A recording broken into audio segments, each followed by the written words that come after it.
एक तुम हो जो राम जी के काज के लिए खा रहे हो। संपाति ने जैसे ही सुना तो बोले तुम जटायु को जानते हो? हनुमान जी बोले जानते नहीं, अभी अभी राम जी के लिए उन्होंने अपने शरीर को त्याग दिया। संपाति जैसे ही सुनते हैं आंखों से आंसू आ जाते हैं, हमारे भाई ने राम काज के लिए शरीर त्याग दिया। अरे जब हमारा भाई राम काज के लिए तन त्याग सकता तो तुम चिंता मत करो, हमें सागर के किनारे तक ले चलो, हम जला जल दे दें ताकि अपने भाई को स्मरण कर लें, और इसके बाद में हम आपको माता जानकी की खोज बताएंगे।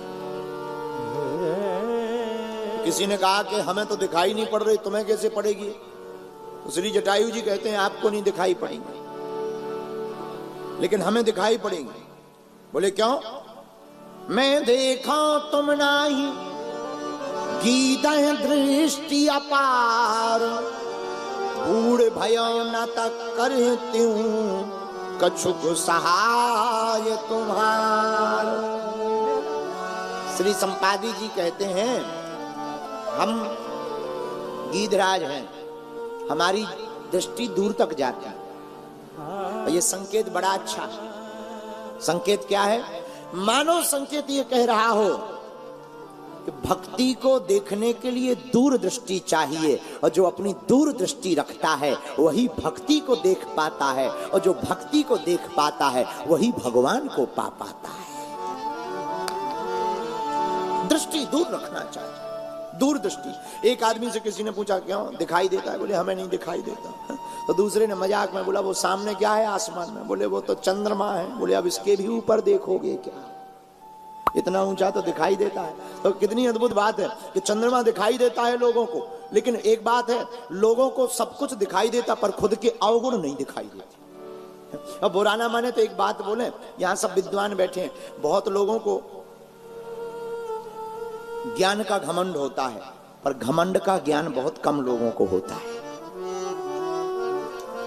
और ज्ञान का घमंड होना बड़ी बात नहीं है पागलो, बड़ी बात तो तब है जब तुम्हें घमंड का ज्ञान हो जाए, और जो जिसे घमंड का ज्ञान हो जाता है वही भगवान का भक्त कहलाता है। एक बात और इसी में ऐसे समझो, हम अगर अपने मकान की छत पर चढ़ जाएं तो दूसरे का मकान तो देख सकते हैं पर खुद का नहीं। मकान की छत पर चढ़ने से दूसरे का मकान दिखाई देता है, स्वयं का नहीं दिखाई देता है। मेरे प्रिय साधको, हम बताना यही चाहते, जब व्यक्ति अभिमान की छत पर चढ़ जाता है तो दूसरे के अवगुण दिखाई देते हैं पर खुद के नहीं दिखाई देते। इसलिए दुनिया में अभिमान में नहीं, भगवान के स्वाभिमान में जीना चाहिए, ताकि अपने अवगुण दिखाई पड़े। बोलो सीताराम, जोर से बोलो। अच्छा, यहां संपादी जी कैसे? बूढ़े। और बूढ़े का मतलब क्या है महाराज? बूढ़े का मतलब ये सलाह हमेशा बूढ़ों से ही लेनी चाहिए, सलाह बूढ़ों से ही लेनी चाहिए। हनुमान जी ने सलाह जामवंत जी जैसे बूढ़े, जामवंत मंत्री अति बूढ़ा, बूढ़े से ही ली। बोले क्यों? बोले जो सलाह बड़ों से लेते हैं वो कभी जो है घाटा नहीं खाते। वृद्धों के पास अपनी उम्र का अनुभव होता है। अब बूढ़े बूढ़े होते हैं इसलिए बूढ़ों से सलाह लेनी चाहिए, लेकिन आजकल के लड़के तो लड़के ही हैं, और गांधी धाम के लोगों का तो कहना ही क्या।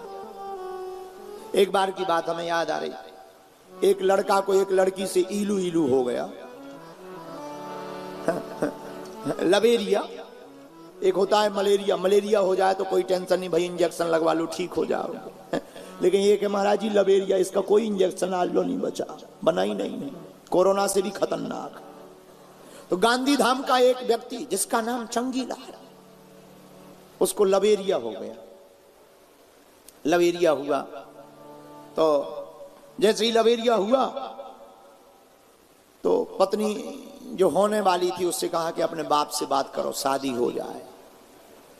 उसने कहा हमारा बाप खतरनाक। बोले हम बात करते हैं। लड़का गया, हमें आपकी बेटी से प्यार है, शादी करनी है। बाप ने कहा ठीक है कर लो शादी। बाप मूड़ी था। बोले लेकिन शर्त एक है। बोले क्या? बोले बारात में एक भी बूढ़ा आदमी नहीं आएगा। बारात में शादी तय है लेकिन बारात में एक भी बूढ़ा आदमी नहीं आएगा। लड़का को तो लबेरिया सिर चढ़ के बोल रहा था, अपने बाप से बोला तुम भी बूढ़े, फूफा जी से बोले तुम भी बूढ़े, क्या करोगे।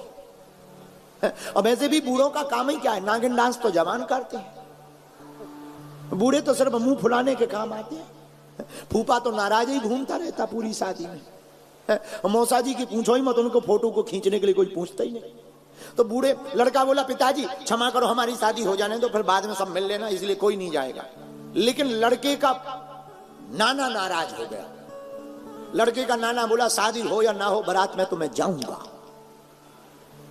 अब कहा ये बड़ी आफत है, और जिसका नाम ही है नाना, जिसे कहते ही है नाना, वो नाना बोला हम तो जाएंगे, नाना हम तो जाएंगे, नाना हम तो जाएंगे।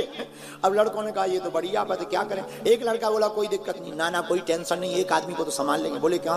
बोले एक काम करो, इन्हें सामान में फिट कर दो, जब भामर हो जाएगी तब निकालेंगे। नाना की भी जिद पूरी। और सुनो गाड़ी का लॉक लगा देंगे, पानी वहीं रख देंगे, पीते रहो बैठे रहो। नहीं मान रहे। नाना बोला रख दो। नाना को रख दिया, ऊपर से पोटली रख दी, कपड़ा रख दिए, फलों की टोकरी रख दी, पानी बोतल भीतर रख दी, पीते रहना मर जाओगे। नाना बैठ गया। बारात गई और जैसे ही गांव में पहुंची बारात, तो लड़की के पिता ने किसी को भेज करके कहा देखो कोई बूढ़ा तो नहीं आया। देखा कोई बूढ़ा नहीं। तो फिर से लड़की के पिता ने एक खबर और भेजी। बोले जाओ खबर करो कि शादी तो हमें करनी है, तय है, लेकिन एक अंतिम शर्त और था। इस गांव के बाहर में जो नदी बह रही है, उस नदी में अगर शुद्ध दूध की धार बहा दी जाए तो शादी होगी। लड़के बोले अब ले हो गई शादी। अब नदी में शुद्ध दूध की धार कौन बहावे भाई, मिलावटी हो तो चल जाए। शुद्ध दूध की धार। लड़के बोले वापस चलो, भाड़ में गया, अब नहीं होनी है, शर्त पूरी हो ही नहीं सकती। एक व्यक्ति बोला जब चल रही हो तो नाना जी को क्यों मारे ले रहे, उन्हें निकालो बाहर। गेट खोला नाना जी बोले शादी हो गई। अरे बोले कहाँ भाई, बारात वापस जा रही। किस बात पे। अरे बोले वो कह रहे हैं कि इस गांव के बाहर में जो नदी बह रही है उसमें शुद्ध दूध की धार बहाओ तभी भामर पड़ेगी। नाना बोला इतनी छोटी बातों पर बारात थोड़ी बात